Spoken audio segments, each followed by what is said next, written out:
ବାସ୍ନାରେ ଘର ପୁରା ମହକି ଉଠିବ। ମନ୍ଦିର ଭଳି ହିଁ ବାସ୍ନା ଆସିବ। ଟେଷ୍ଟ ବି ଦେଖିବେ ପୁରା ଜବରଦସ୍ତ ରହିବ।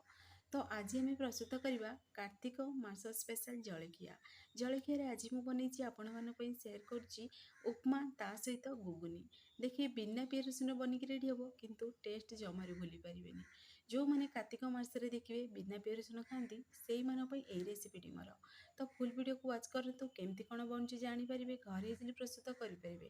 ଛୋଟଠୁ ବଡ଼ ପ୍ଲେଟ୍ ପୋଛିକିରି ଖାଇବେ। ଆଉ ଦେଖନ୍ତୁ ଆପଣମାନଙ୍କୁ ଦେଖାଉଛି ଉପମାଟା ବି କେତେ ବଢ଼ିଆ ବନିକି ରେଡ଼ି ହେଇଛି। ତ ପୁରା ଟ୍ରିକ୍ ସହିତ ପୁରା ଟିପ୍ସ ସହିତ ଆପଣମାନଙ୍କୁ ଆଜି ମୁଁ ସେୟାର କରିବି ଗୁଗୁନି ତା ସହିତ ଉପମା।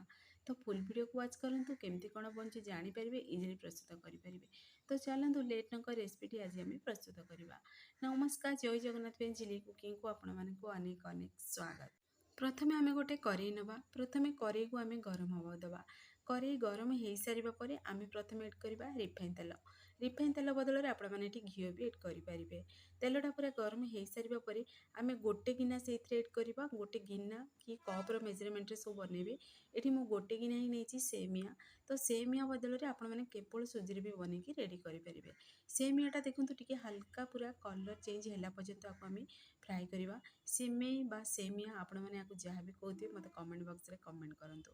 ତ ଦେଖନ୍ତୁ ଏଠି ପୁରା ଆମର ସିମେଇଟା ପୁରା ଭାଜି ବି ହେଇସାରିଲାଣି। ତ ଟିକେ କଲର୍ ଚେଞ୍ଜ ହେଇସାରିଲା। ଏବେ ଆମେ ସେଇଥିରେ ଏଡ୍ କରିଦେବା ସୁଜି। ତ ଏଠି ମୁଁ ନେଇଛି ଦେଖନ୍ତୁ ଗୋଟେ ଗିନା ସିମେଇ ନେଇଛି, ଗୋଟେ ଗିନା ମୁଁ ସୁଜି ନେଇଛି। ତ ପ୍ରଥମେ ଆମେ କ'ଣ କରିବା ନା ଆକୁ ଟିକେ ଭାଜିବା। ପୁଣି ଥରେ ଏଠି ମୁଁ ଟିକେ ବଡ଼ ଦାନା ସୁଜିଟା ନେଇଛି। ଦେଖିବେ ସବୁବେଳେ ଯେବେ ବି ଉପମା ବନେଇବେ ଯଦି ଟିକେ ହାଲକା ବଡ଼ ଦାନା ସୁଜିଟା ନେବେ ନା, ଦେଖିବେ ଉପମାଟା ଖାଇବାକୁ ବହୁତ ଟେଷ୍ଟି ଲାଗିବ। ପରସ୍ପର ଭିତରେ ବିଲକୁଲ ବି ଲାଗିବନି, ପୁରାପୁରି ଝୁରଝୁରିଆ ବନିବ। ବହୁତ ୟୁନିକ୍ ଶୈଳୀରେ ବନିକି ରେଡ଼ି ହେବ। ତ ଏବେ କ'ଣ କରିବେ ନା ଟିକେ ଭାଜି ହେଇସାରିବା ପରେ ଗୋଟେ ଆମେ ପ୍ଲେଟ୍କୁ ବାହାର କରିଦେବା। ଆକୁ ଆମେ ସାଇଡ଼୍ରେ ରଖିଦେବା। ଏବେ ଚାଲନ୍ତୁ ଆମର ଆଗ ପ୍ରଣାଳୀ ପ୍ରସ୍ତୁତ କରିବା। ତ ଦେଖନ୍ତୁ ସେଇ କରେଇଟି ହିଁ ନେଇଛି, ସେଇଥିରେ ମୁଁ ଏହି ସମୟରେ ବି ରିଫାଇନ୍ ତେଲ ଏଡ୍ କରୁଛି। ଯଦି ଆପଣମାନେ ତେଲ ଖାଆନ୍ତିନି ଏଇ ମାସରେ, ତାହେଲେ ଆପଣମାନେ ଏଠି ଘିଅରେ ବି ବନେଇ ପାରିବେ। ପୁଣି ଦେଖନ୍ତୁ ଏଠି ଫୁଟଣରେ ମୁଁ ନେଇଛି ଜିରା ଗୋଟେ ଚାମଚ ନେଇଛି, ପୁଣି ସୋରିଷ ଗୋଟେ ଚାମଚ ବିରି ଡାଲି, ଗୋଟେ ଚାମଚ ଦେଇଛି ବୁଟ ଡାଲି। ବୁଟ ଡାଲି ବିରି ଡାଲିର ଫ୍ଲେଭର୍ ଦେଖିବେ ଉପମାରେ ବହୁତ ବଢ଼ିଆ ଲାଗେ। ଥରେ ଟ୍ରାଏ କରି ଦେଖନ୍ତୁ, ବହୁତ ବଢ଼ିଆ ଲାଗିବ। ଯେତେବେଳେ ଆପଣମାନେ ଉପମା ଖାଇବେ ନା, ପାଟିକୁ ଗୋଟେ ଗୋଟେ ବୁଟ ଡାଲି କି ବିରି ଡାଲି ଲାଗିଲେ ତ ବହୁତ ବଢ଼ିଆ ଲାଗେ, ମାନେ ଉପମାର ସ୍ୱାଦ ହିଁ ବଢ଼ିଯାଇଥାଏ। ପୁଣି ଦେଖନ୍ତୁ କିଛି ଏଠି ଭେଜିଟେବୁଲ୍ ଏଡ୍ କରିଛି। ଛୋଟ ଛୋଟ ପିସେସ୍ରେ କଟିଂ କରି ଅଦା ନେଇଛି ଗୋଟେ ଚାମଚ, କଞ୍ଚା ଲଙ୍କା ଛୋଟ ଛୋଟ ପିସେସ୍ରେ କରି ଗୋଟେ ଚାମଚ ଦେଇଛି, ଅଳ୍ପ ଟିକେ ଭୃସଙ୍ଗ ପତ୍ର। ପୁଣି ଦେଖନ୍ତୁ ଏଠି ମୁଁ ଖଣ୍ଡେ ଗାଜରକୁ ପୁରା ଛୋଟ ଛୋଟ ପିସେସ୍ରେ କଟିଂ କରି ଏଡ୍ କରିଛି। ଆଉ କ୍ୟାପ୍ସିକମ୍ ବି ଛୋଟ ଛୋଟ ପିସେସ୍ରେ କଟିଂ କରି ଏଡ୍ କରିଛି। ଏଇଟା ପୁରାପୁରି ଅପସନାଲ୍ ଅଛି, କିନ୍ତୁ ଏସବୁ ଯଦି ଏଡ୍ କରି ଆପଣମାନେ ଉପମାଟାକୁ ବନାଉଛନ୍ତି ତାହେଲେ ତରକାର ବି ଆବଶ୍ୟକତା ପଡ଼େନି, ଖାଇବା ବି ବହୁତ ସ୍ୱାଦିଷ୍ଟ ଲାଗିବ। ତ ଟିକେ ହାଲକା ହିଁ ଭାଜିବାକୁ ଆମେ ଭାଜି ସାରିବା ପରେ ଆମେ ସେଇଥିରେ ଏଡ୍ କରିଦେବା ପାଣି। ତ ଦେଖନ୍ତୁ ଯେହେତୁ ମୁଁ ନେଇଛି ଏଠି ଗୋଟେ ଗିନା ସୁଜି ନେଇଛି, ଗୋଟେ ଗିନା ସୁଜି ହିସାବରେ 2 ଗିନା ପାଣି ଏଡ୍ କରିବେ। ପୁଣି ସିମେଇ ନେଇଛନ୍ତି ଆମେ ଗୋଟେ ଗିନା, ତ ସିମେଇ ତ ଅଧିକା ପାଣି ଏବଜର୍ବ କରେନି, ସେଥିପାଇଁ ହାଫ୍ ଗିନା ହିଁ ପାଣି ଦେବେ। ଟୋଟାଲ୍ ଆମେ 2 ଗିନା, ଯେହେତୁ ଗୋଟେ ଗିନା ସୁଜି ଗୋଟେ ଗିନା ସିମେଇ, ତ ପାଣି ଏଇଥିରେ ଆମେ ନେବା 2 ଗିନା ଅଧା। ପୁଣି ଦେଇଦେବା ଏଥିରେ ଆମେ ସ୍ୱାଦ ଅନୁସାରେ ଲୁଣ ଏଡ୍ କରିବେ। ତ ପାଣିକୁ ଟିକେ ଫୁଟିବାକୁ ଦେବେ। ପାଣିଟା ଦେଖନ୍ତୁ ଏଠି ଫୁଟି ବି ସାରିଲାଣି। ତ ଏବେ କ'ଣ କରିବେ ନା, ଏଠି ଦେଖନ୍ତୁ ଆମର ସିଝି ବି ଯାଇଛି କ୍ୟାପ୍ସିକମ୍ ଗାଜର ବି। ତ ଏବେ ଆମେ ସେଇଥିରେ ଆମେ ଏଡ୍ କରିଦେବା ସୁଜି ଆଉ ସିମେଇକୁ। ସୁଜି ସିମେଇକୁ ଏକାଥରକେ ଏଡ୍ କରିବାନି, ଅଳ୍ପ ଅଳ୍ପ ଦେଖନ୍ତୁ ଏଇଭଳି ପ୍ରୋସେସ୍ରେ ଏଡ୍ କରୁଥିବେ, ଆଉ ଗୋଟେ ସାଇଡ଼୍ରେ ଏଇଭଳି ମିକ୍ସ କରୁଥିବେ। ତ ଏଇଭଳି ପ୍ରୋସେସ୍ଟା କରିବା ଦ୍ୱାରା କ'ଣ ହେବ ନା, ଦେଖିବେ ଉପମାଟି ପୁରା ଗୁଳା ବି ବନିବନି, ଆଉ ଖାଇବା ବି ବହୁତ ସ୍ୱାଦିଷ୍ଟ ଲାଗିବ। ତ ଦେଖନ୍ତୁ ଏଇଭଳି ପ୍ରୋସେସ୍ରେ ଟିକେ ମିକ୍ସ କରିବେ। ଏହି ସମୟରେ ଗ୍ୟାସ୍ ଆଞ୍ଚକୁ ଟିକେ ମିଡ଼ିୟମ୍ ଫ୍ଲେମ୍ରେ ରଖିବେ। ଯେହେତୁ ଆମେ ସେଥିରେ ଏବେ ଏଡ୍ କରୁଛନ୍ତି ସିମେଇଟା ଟିକେ ହାଲକା ସିଝିବାକୁ ଟାଇମ୍ ଲାଗେ, କିନ୍ତୁ ଦେଖିବେ ପରଫେକ୍ଟ ବନିକି ରେଡ଼ି ହେବ। ତ ମିଡ଼ିୟମ୍ ଆଞ୍ଚରେ ଆକୁ ଟିକେ ଏଇଭଳି ପ୍ରୋସେସ୍ରେ ମିକ୍ସ କରିବେ। ତ ଦେଖିପାରୁଥିବେ, ଆପଣମାନେ ନୋଟିସ୍ କରିପାରୁଥିବେ ଏଠି ପୁରା ପାଣିକୁ ବି ସେ ଆବଜର୍ବ କରିସାରିଲାଣି ସୁଜି ଆମର। ତ ସିମେଇ ବି ପରଫେକ୍ଟଲି ଏଠି ଆମର ସିଝି ବି ଗଲାଣି, ବାସ୍ନା ବି ବହୁତ ବଢ଼ିଆ ଆସେ। ତ ଏହି ସମୟରେ ଆମେ ଦେବା ଗୋଟେ ଚାମଚ, ବଡ଼ ଚାମଚ ଏଥିରେ ମୁଁ ଏଡ୍ କରିଛି ଘିଅ। ଘିଅ ବଦଳରେ ଆପଣମାନେ ରିଫାଇନ୍ ଅଏଲ୍ ବି ଏଡ୍ କରିପାରିବେ। ଆଉ ଅଳ୍ପ ଟିକେ ଆମେ ତା ଉପରେ ଏଡ୍ କରିଦେବା ଏଥିରେ ଛୋଟ ଛୋଟ ପିସେସ୍ରେ କଟିଂ କରି ଧନିଆ ପତ୍ର। ଧନିଆ ପତ୍ର ଏଠି ପୁରାପୁରି ଅପସନାଲ୍ ଅଛି, ଆପଣମାନେ ଚାହିଁଲେ ଏଡ୍ କରିବେ, ନହେଲେ ସ୍କିପ୍ ବି କରିପାରିବେ। କିନ୍ତୁ ଦେଖିବେ ଯଦି ଏଡ୍ କରୁଛନ୍ତି ତାହେଲେ ଦେଖିବେ ଖାଇବାକୁ ବହୁତ ସ୍ୱାଦିଷ୍ଟ ଲାଗେ। ତ तो आमे कौन करवा ना, एबे पुणी थे आगे भलसे मिक्स करदे। तो देखो केते बढ़िया आमर उपमाटी बनिकी रेडी होती, आ बिल्कुल भी परस्पर भितर पूरा लगुनि जमी गुला बनी जाए। देखिए आपण मैंने बनई उपमा बेले बेले कौन हुए ना, उपमाटा पूरा गुला बनी जाए बा देखिए माने जमीक हाथ में धरला माने से लट लट लगे, से भाई बिल्कुल भी लगे बहुत बढ़िया लगे। उपमाटा जिते आपण मैंने खाइबे देखिए हाथ में टोटाल भी लगे आ पूरा पूरी परस्पर भितर पूरा बिल्कुल लगे। सिमेई कि सुजी बहुत बढ़िया लगे खायापी। तो ताकू आम ठंडा हवा दबा साइड रखिदे। एबे चलतु आम प्रस्तुत करवा गुगुनी। तो प्रथमे कौन करवा ना, गोटे आम ये डेक्ची नवा, से रिफाइन तेल एड करवा। रिफाइन तेल बदल में आप घी भी एड करेंगे। आ बटा मसला को तापर एड करदे। ए मसला बाटी अदा नहीं अल्प टिके, कंचा लंका, जीरा गोटे चामच, धनिया गोटे चामच, पुणी से टमाटो मुझे गोटे।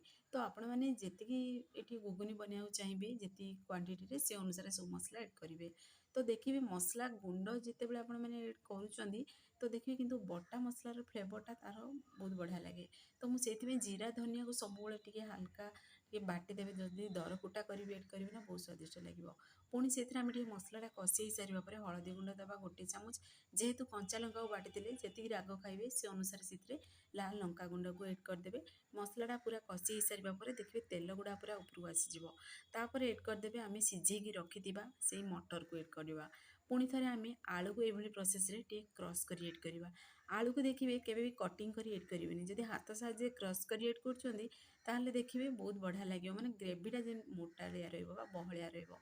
तो ये जदि आपण मैंने आलू को स्किप कर केवल मटर बनाऊँ गुगुनी, आ ध्यान रखिए जब भी देखिए गुगुनी बनबे जमती कि मटरटा पूरा टे पेस्ट बनी जाइए, टिके जमती मटर देखा हो आ बाकी जमती हाथ में जमती आपण मैंने क्रश करेंगे ना, से पूरा जमती माने क्रश हो जाऊँ से भाई मटरटा सीझी दरकार। जदि से सीझी ताहले देखिए माने तार ग्रेवीटा बहुत बढ़िया रुसी बनब आ खाया भी बहुत स्वादिष्ट लगे। तो देखूँ ये आमर पूरा मसलाटा सहित कषि भी सारा मटर आलू। तो ये कौन करवा ना, आम से देदेबा स्वाद अनुसार लुण एड करदे। आदि आलू को स्किप कर गोटे कि 2 चामच एड करेंगे चाउल पाउडर, नले देखिए जदि चाउल पाउडर आपण मैंने पसंद करती तो एड करेंगे, ना बेसन 2 चामच जब एड करेंगे भी ग्रेवीटा बलिया बनब। तो ये प्रोसेस रे टिके मिक्स करी टिके कषि हवाक देवे। तो देखो ये परफेक्टली पूरा कषि भी हो सारा आते पूरा बहलिया भी बनीगला। तो एबे कौन करवा ना, आम से एड करदे गरम गरम पानी। जी आपण मैंने झोल रखा चाहिए बा ग्रेवीटा जी पतला कि बहलिया रखा चाहिए से अनुसार पानी एड करेंगे, किंतु ध्यान रखिए गरम पानी ही एड करेंगे। आ जदि ठंडा पानी एड कर दौरान ना, कुकिंग पूरा स्टॉप हो पांचिया स्वाद आसो। गरम पानी जदि एड करें देखिए खाया भी टेस्टी भी लगे, पुणी देखिए माने कुकिंग भी फास्ट हम। तो देखो धीरे धीरे पूरा आमर ये गुगुनीटा पूरा फुटी भी सारा। लास्ट रे अल्प टिके आम गरम मसला, घर बेसिक गरम मसला ही एड करवा। तो आपण मैंने चाहिए आगो जीरा धनिया को टिके हल्का भाजी कुटिकी भी एड करेंगे, ना घरे भी जहाँ भी गरम मसला आपण मैंने डेली खाऊँ भी एड करेंगे। तो देखूँ ये आमर बनिकी रेडी हो सारा गुगुनी। लास्ट रे अल्प टिके आम धनिया पत्र तापर एड करवा। पुणी थे टिके भलसे आपको मिक्स करदे। तो आपण मैंने देखिए जापे ये बहलिया भी टिके हो सारा आ बहुत बढ़िया भी बनिकी रेडी होती। तो फ्रेंड्स आपण मैंने यही तरीके घरे निश्चय ट्राए करूँ, छोटू बड़ समस्ते पसंद करेंगे। तो देखो उपमा भी आमर बहुत बढ़िया बनिकी रेडी होती। जेहेतु टिके जमी सुंदर देखा से प्रोसेस रे मु बाड़ी पूरापूरी ऑप्शनल अच्छे। तो फाइनली आमर उपमा सहित गुगुनी बनिकी रेडी होती। तो आपण मैंने घरे निश्चय ट्राए करूँ, आपण मानकर अनुभूति मो सहित सेयार करूँ। आ देखो गोटे गिना को भी बाड़ी देखी दूसरी केते बढ़िया गुगुनीटा आमर बनिकी रेडी होती। घर बेसिक सामग्री रे ही प्रस्तुत कर खाଇବା भी बहुत स्वादिष्ट थिला। तो आपण मैंने घरे निश्चय ट्राए करूँ। फ्रेंड्स आपण जब वीडियो मोर पसंद आसो सांग मानक शेयर करूँ, लाइक करूँ। चैनल जब नुआ अच्छा चैनल को मोर सब्सक्राइब कर दिंतु, बेल आइकन क्लिक कर दिंतु, जहाँफल मोर सब वीडियो नोटिफिकेशन प्रथमे आपण मानक पहुँचो। मुझे इजी इजी वीडियो नहीं आसबि, आपण मैंने देखिए घरे निश्चय ट्राए करूँ। फाइनली देखो आमर बनिकी रेडी हो सारी गुगुनी सहित उपमा। जदि आपण मैंने फेसबुक पेज देखुं, फेसबुक पेज मोर फॉलो करूँ। इंस्टाग्राम रे देखुले ना फॉलो करने को जो मैंने बोलतुनि। तो देखो आ गोटे प्लेट भी आपण मानक बाहर कर देखा केमती कौन बनी। आ देखो केते बढ़िया पूरा उपमाटा बनी, हाथ में धरला माने बिल्कुल भी लगे आ पार्टी करू करू पूरा मिल जाव। तो ଆପଣମାନେ ଏଇ ତରିକାରେ ଥରେ ମାତ୍ର ଟ୍ରାଏ କରନ୍ତୁ। ଆପଣମାନଙ୍କର ଅନୁଭୂତି ମୋ ସହିତ ସେୟାର କରନ୍ତୁ। ଫ୍ରେଣ୍ଡସ୍, ଆପଣମାନେ ଭିଡ଼ିଓ ତ ଦେଖୁଛନ୍ତି କିନ୍ତୁ ସବସ୍କ୍ରାଇବ୍ କରୁନାହାନ୍ତି, ପ୍ଲିଜ୍ ସବସ୍କ୍ରାଇବ୍ କରନ୍ତୁ, ଯାହାଫଳରେ ମୁଁ ଯାହା ବି ଭିଡ଼ିଓ ଏଡ୍ କରିବି ଆପଣମାନଙ୍କୁ ପ୍ରଥମେ ନୋଟିଫିକେସନ୍ ଯିବ। ଆଉ ଯଦି ଆପଣମାନେ କେଉଁ ଜିଲ୍ଲାରୁ ଦେଖୁଛନ୍ତି ମୋତେ କମେଣ୍ଟ ମାଧ୍ୟମରେ ଯଦି ଜଣେଇବେ ତାହେଲେ ମୋତେ ବି ଖୁସି ଲାଗିବ ମୋ ଭିଡ଼ିଓ କେତେ ଦୂର ପର୍ଯ୍ୟନ୍ତ ପହଞ୍ଚୁଛି। ତ ଆପଣମାନେ ନିଶ୍ଚୟ ଘରେ ଯଦି ଟ୍ରାଏ କରୁଛନ୍ତି କମେଣ୍ଟ କରିବାକୁ ଜମାରୁ ଭୁଲନ୍ତୁନି। ଆଉ ଦେଖନ୍ତୁ, ଆଉ ଗୋଟେ ପ୍ଲେଟ୍କୁ ବି ବାହାର କରି ଦେଖାଉଛି, କେତେ ବଢ଼ିଆ ପୁରା ବନିଛି ଆମର ଗୁଗୁନି ସହିତ ପୁଣି ଉପମା। ତ ଆପଣମାନେ କେମିତି କ'ଣ ଉପମା ବନାନ୍ତି ମୋତେ କମେଣ୍ଟ ବକ୍ସରେ କମେଣ୍ଟ କରିବେ। ଆଉ ଯଦି ଏଇ ରେସିପିଟି ଆପଣମାନଙ୍କୁ ପସନ୍ଦ ଆସିଥିବ ଲାଇକ୍ କରିବେ, ସେୟାର କରିବେ। ତ ଫାଇନାଲି ରେସିପିଟି ଆମର ବନି ସାରିଲାଣି। ତ ସେ ପର୍ଯ୍ୟନ୍ତ ରହୁଛି, ପୁଣି ଏକ ନୂଆ ରେସିପି ନେଇ ଆସିବି। ନମସ୍କାର, ଜୟ ଜଗନ୍ନାଥ।